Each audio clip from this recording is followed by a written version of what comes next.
오늘의 주요 뉴스입니다.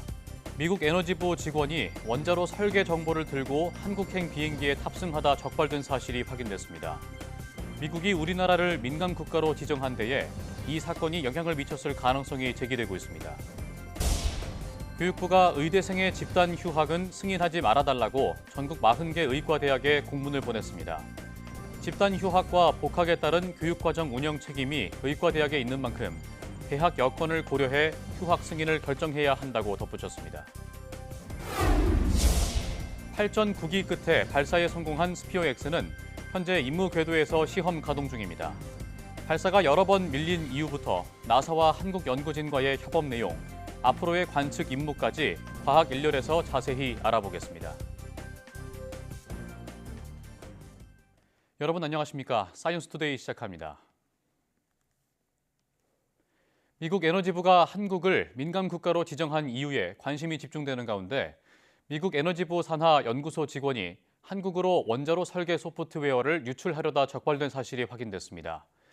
에너지부 감사관실이 미 의회에 제출한 보고서를 보면 아이다호 국립연구소 계약직 직원이 수출 통제 대상인 정보를 소지한 채 한국으로 향하는 항공기에 탑승하려다 적발돼 해고됐습니다.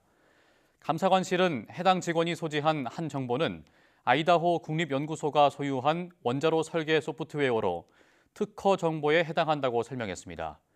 사건은 감사 보고 대상 기간인 2023년 10월부터 2024년 3월 사이에 발생한 것으로 보입니다. 감사관실은 이메일과 메신저 기록을 조사한 결과 이 직원도 해당 정보가 수출 통제 대상이라는 사실을 인지하고 있었고 외국 정보와 소통한 흔적도 나왔다고 밝혔습니다. 또 이 사건을 연방수사국 FBI와 국토안보국이 수사하고 있다고 에너지부 감사관실은 덧붙였습니다.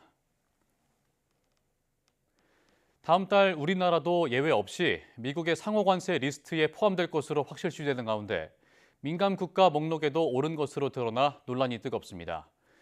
안덕근 산업부 장관이 조만간 또다시 방미길에 오를 예정인데 산 넘어 산격인 미국의 통상 압박을 버텨낼 수 있을지 우려가 커지고 있습니다. 황혜경 기자가 보도합니다. 미국이 우리나라를 민감 국가로 지정한다고 해서 당장 우리 산업이 큰 영향을 받는 건 아닙니다. 다만 핵이나 원자력, 인공지능과 같은 첨단 기술 산업 분야에서 미국 측 기관이나 연구소와의 정보 공유나 인적 교류에 제한이 생길 전망입니다. 특히 각국 간 경쟁이 치열해질 것으로 보이는 소형 모듈 원전 등 차세대 에너지 기술을 놓고 한미 협력에 차질이 빚어질 가능성이 있습니다. 민감 국가 지정 효력이 시작되는 건 다음 달 15일. 때문에 최상목 대통령 권한대행은 안덕근 산업부 장관에게 최대한 빨리 미국 에너지부 장관을 만나 민감 국가 배제를 요청할 것을 지시했습니다. 안 장관이 올해만 벌써 세 번째 방미를 추진 중인 가운데 과제는 비단 민감 국가뿐만이 아닙니다. 미국이 다음 달 2일로 예고한 상호 관세에 한국도 예외 없다는 게 확인되면서 최대한 우리 측 입장을 반영해 관세율을 낮춰야 하기 때문입니다.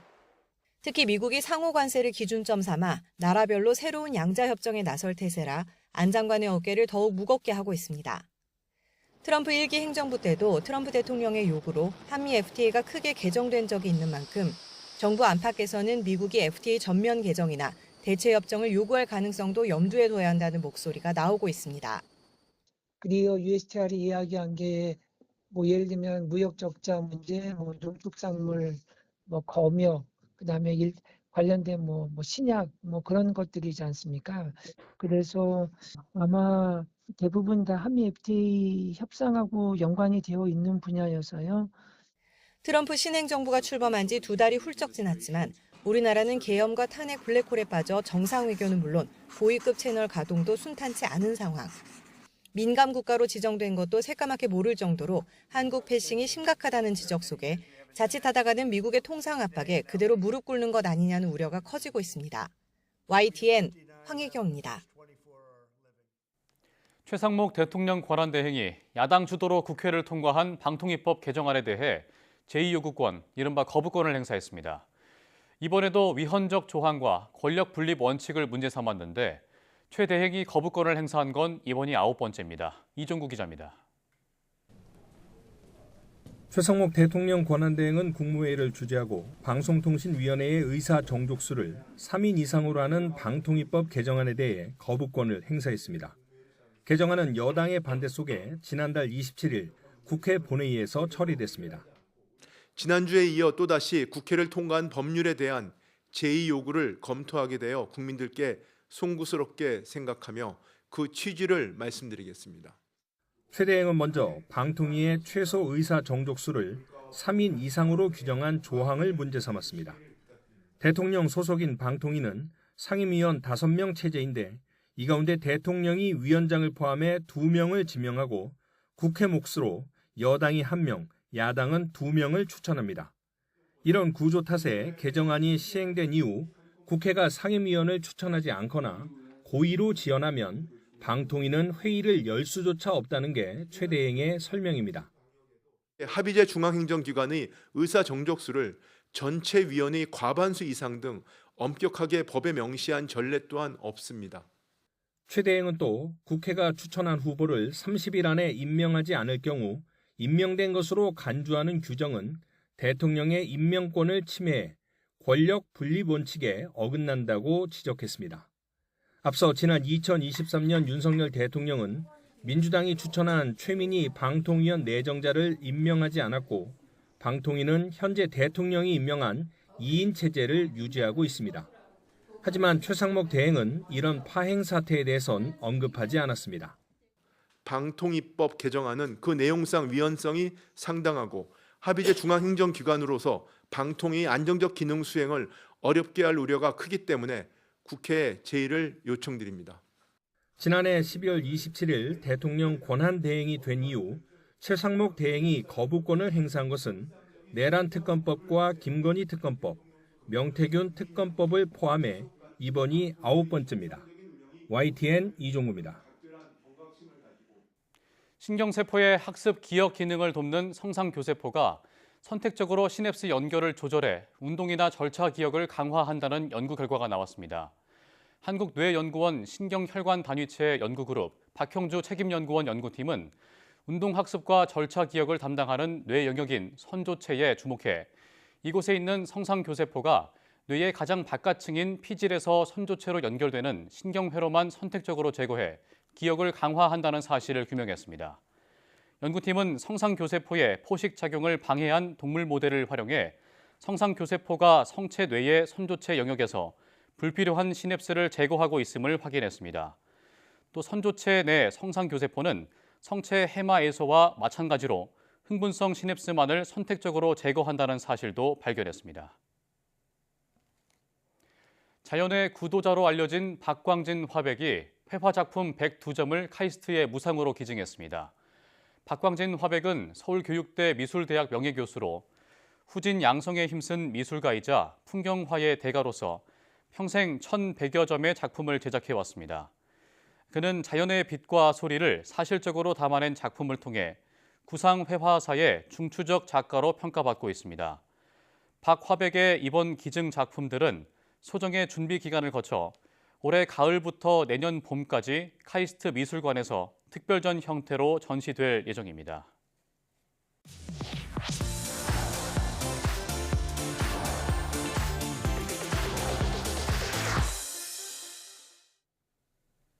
기자들의 취재 아이템을 좀 더 깊이 있게 들여다보는 과학 일열 코너입니다. 이번 시간엔 8.9기 끝에 지구를 떠난 차세대 우주망원경 스피어X에 대해 임누솔 기자와 이야기 나눠보겠습니다.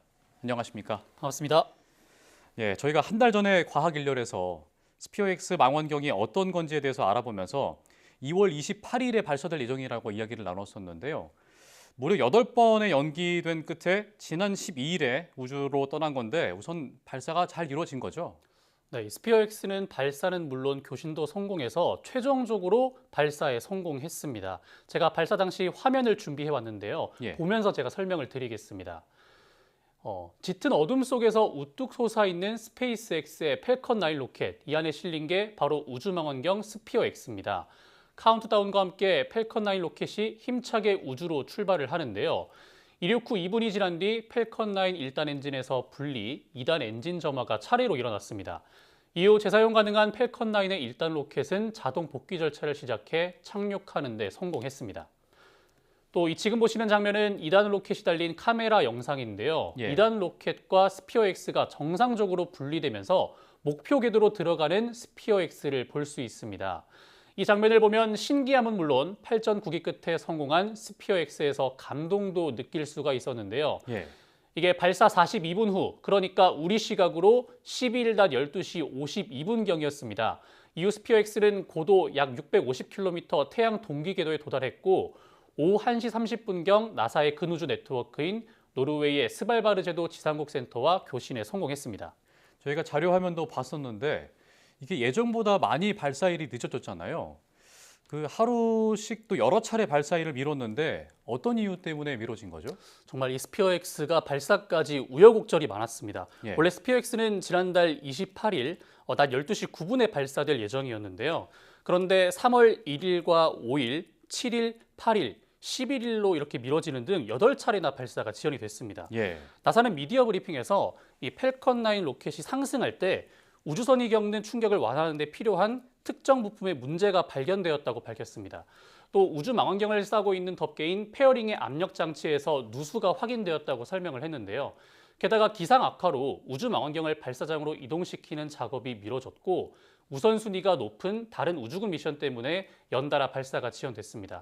이후에도 기상 악화나 발사 순서 지연 등의 이유로 발사가 연기됐는데요. 하지만 예정된 임무 수행에는 지장이 없다고 했습니다. 전문가 이야기 들어보겠습니다. 발사나 시험 운영이 지연된다고 하더라도 나사는 기본적으로 과학 임무를 우선시하기 때문에 정해진 임무 기간 2년 반 동안에 4번의 전청 관측을 반드시 보장하게 됩니다. 예.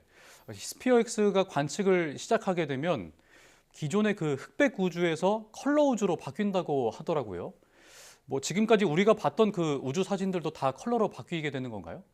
그렇죠. 사람들이 이제 기존에도 컬러 사진이었는데 왜 다시 한번 또 흑백에서 뭐 컬러로 바뀐다라는 말을 하는지도 궁금해 하실 겁니다. 예. 그동안 본 우주 사진도 다 컬러 사진이 맞긴 합니다만 그런데 스피어-X가 보여주는 앞으로 또 보여줄 이 컬러 우주 사진은 지금까지 보지 못했던 그러니까 뭐 진짜 컬러 사진이다라고도 설명을 할 수가 있을 것 같은데요. 예. 우선 지금 활동 중인 우주 망원경인 허블과 제임스 웹도 있잖아요. 예. 이 허블과 제임스 웹이 있지만 또 이것들이 보여주는 우주 사진은 또 다른 화면들이거든요. 예. 제가 이것들을 비교하려고 제가 또 사진을 준비를 해왔습니다. 용골자리 대성원의 사진을 준비해왔는데 함께 보시겠습니다. 네, 이 지금 보시는 사진은 허블 우주망원경이 찍은 용골자리 대성원 사진인데요. 한 번쯤은 보셨을 수도 있습니다. 이어서 제가 사진 한 장을 더 보여드리겠습니다. 네, 조금 다른 차이점이 느껴지십니까? 확실히 선명도가 좀 달라 보입니다. 네, 이게 같은 사진이지만 같은 모습을 봤지만 누가 찍느냐에 따라서 또 화면이 다른 모습을 볼 수가 있었는데요. 예. 이건 제임스 웹이 또 찍었고 그다음에 또 허블이 찍었던 사진을 함께 보셨습니다. 허블 우주 망원경은 가시광선과 근적외선으로 천체를 관측을 했다면 이 제임스 웹 우주 망원경은 적외선으로 천체를 관측하기 때문에 이런 차이가 나타나는 거거든요. 예. 그런데 이 적외선 관측이 가능한 제임스 웹도 적외선 영역에서 3개에서 5개 색을 이용하는데 이번에 발사된 이 스피어-X는 무려 102개 적외선 색깔을 볼 수가 있는 겁니다. 아, 그렇다면 그 저희가 방금 봤던 사진보다 더 선명한 사진을 볼 수 있겠네요. 그렇죠. 조금 더 다양한 색깔로 인해서 우주의 모습을 볼 수 있다라고 생각을 하면 되는데 예. 조금 더 제가 자세히 설명을 해드리면 지금까지는 빨강, 초록, 파랑, 검정 정도의 크레용으로 그림을 그리던 아이가 엄청나게 많은 색깔, 그러니까 한 102개가 들어있는 큰 크레용 세트를 선물을 받아서 이렇게 색칠을 한다, 이렇게 선물을 받았다라고 생각을 하시면 조금 더 이해하기 편할 것 같습니다. 네, 그렇군요. 그리고 또 이 스피어-X가 주목받는 이유 중에 하나가 우리나라가 나사와 협업을 했다는 거잖아요. 어떻게 하다가 나사와 같이 협업을 하게 됐고 또 거기서 우리나라는 어떤 역할을 했던 거죠? 네, 국제협력기관으로는 우리 한국천문연구원이 유일하게 참여를 했는데 예. 이 한국천문연구원은 스피어-X 프로젝트에 2016년부터 기획, 아이디어 단계부터 같이 시작을 했습니다. 2019년 나사 중형 미션 선정, 2022년 지상 검교정 장비 개발까지 우주망원경 기획, 자료 처리, 기기 개발 등 전 과정에 참여를 했거든요. 예. 이 가장 결정적인 역할은 천문연구원이 극조온 진공 챔버를 개발해 나사에 제공한 점입니다. 영하 220도 우주 환경을 구현한 극조온 진공 챔버 덕분에 망원경을 실제 우주에 보내지 않고도 관측 장비를 검증, 교정할 수 있어서 개발 시간과 비용을 절약하는 데 큰 도움을 줬습니다. 또 2019년부터 많은 한국 천문학자들이 자료 분석과 소프트웨어 개발, 과학 임무 분석에 기여를 했고요. 우리 연구진의 기술력도 인정받은 상태라서 앞으로 이 스피어 X가 전송할 각종 관측 자료를 공유받아서 한국 우주 기술을 발전시킬 수 있을 것으로 기대를 하고 있습니다. 예. 끝으로 이 지난주에 발사한 스피어 X가 언제부터 공식 임무를 시작하게 되는지도 궁금합니다. 현재 스피어 X는 시험 가동을 하고 있는 상황입니다. 스피어 X의 임무 지점은 지상에서 약 700km를 도는 지구 저궤도인데요. 예. 약 550km를 돌고 있는 허블 망원경의 궤도보다는 조금 높은 거죠. 즉 임무 지점이 지상에서 700km이기 때문에 발사 후 거의 바로 궤도에 들어갈 수 있었습니다. 제임스 웹 우주망원경처럼 150만 킬로미터를 가기 위해 수개월 정도가 걸리지 않고 거의 바로 올라가게 된 거죠. 이 스피어 X는 적외선 망원경이기 때문에 온도를 낮추기 위해 약 10일 정도가 소요가 됩니다. 37일 동안, 그러니까 여러 가지 시험 관측을 한 뒤에 4월 중순부터는 본격적인 과학 탐사 임무를 시작할 것으로 생각을 하고 있습니다. 예. 이렇게 차세대 망원경 스피어 X가 우주의 새로운 이야기를 가져다 두길 기대하겠습니다. 오늘 말씀 고맙습니다.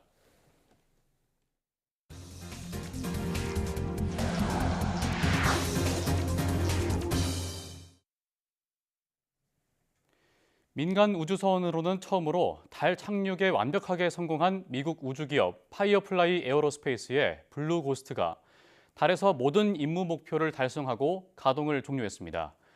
파이어플라이는 현지 시간 17일 블루 고스트가 16일 오후 4시 15분쯤 마지막 데이터를 전송하고 목표를 100% 달성한 뒤 임무를 마감했다고 밝혔습니다.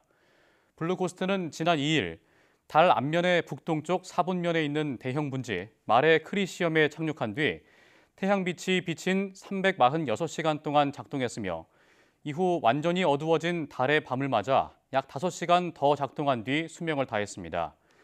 지구 기준으로는 14일이 넘는 시간입니다.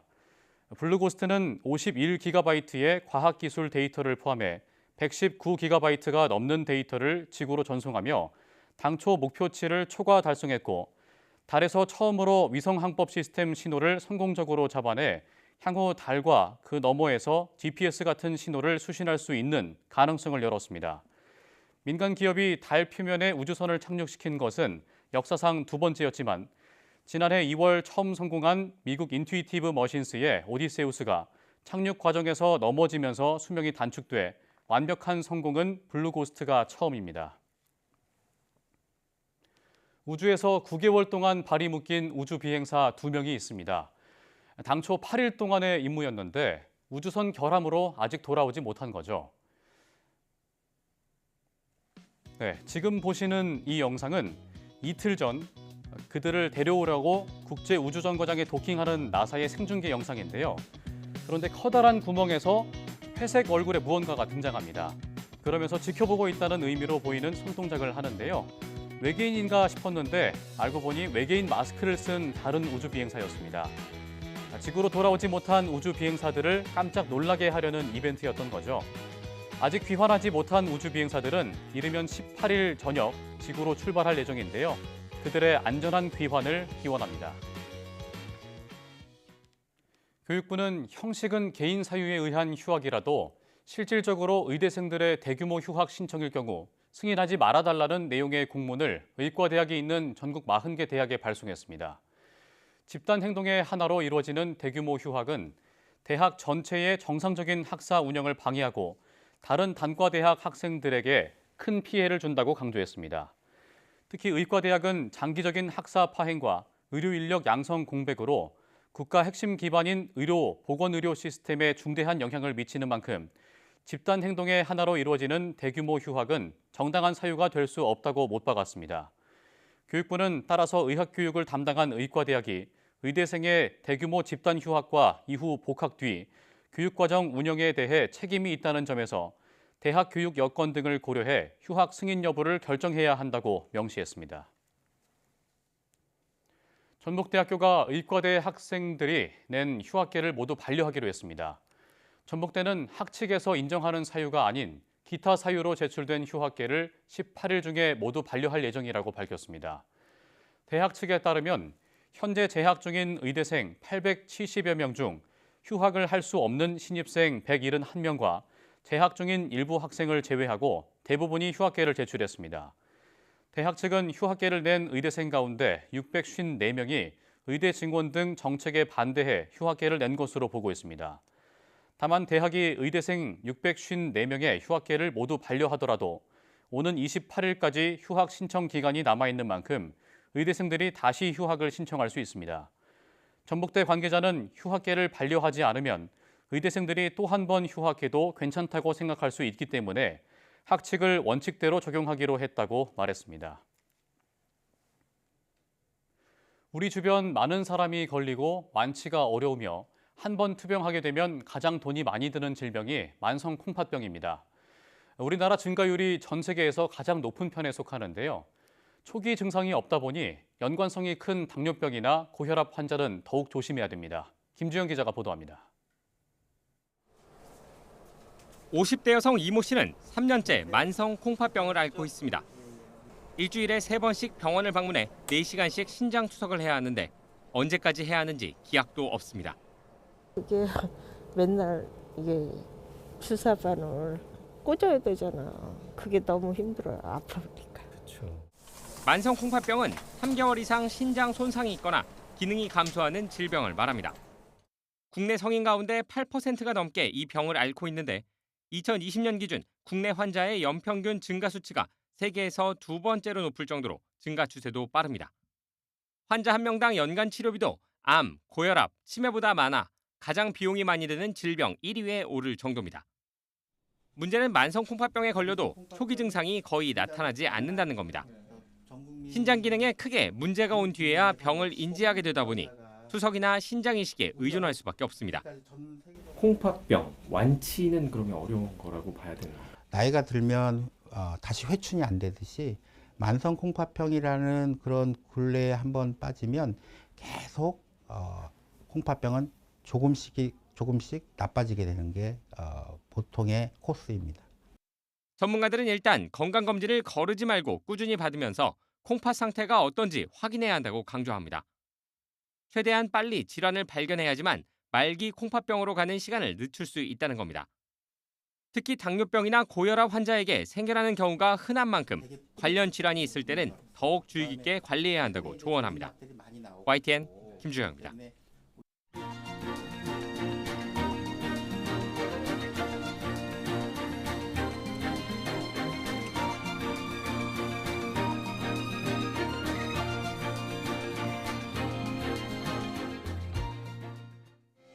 서울대 의대와 서울대병원 교수들이 병원과 교실을 떠난 전공의와 의대생들에게 설득력 있는 대안도 없이 1년을 보냈다면서 강하게 비판하는 성명을 냈습니다. 이에 전공의 비대위원장은 교수라 불릴 자격도 없다며 날선 반박글을 게시했는데요.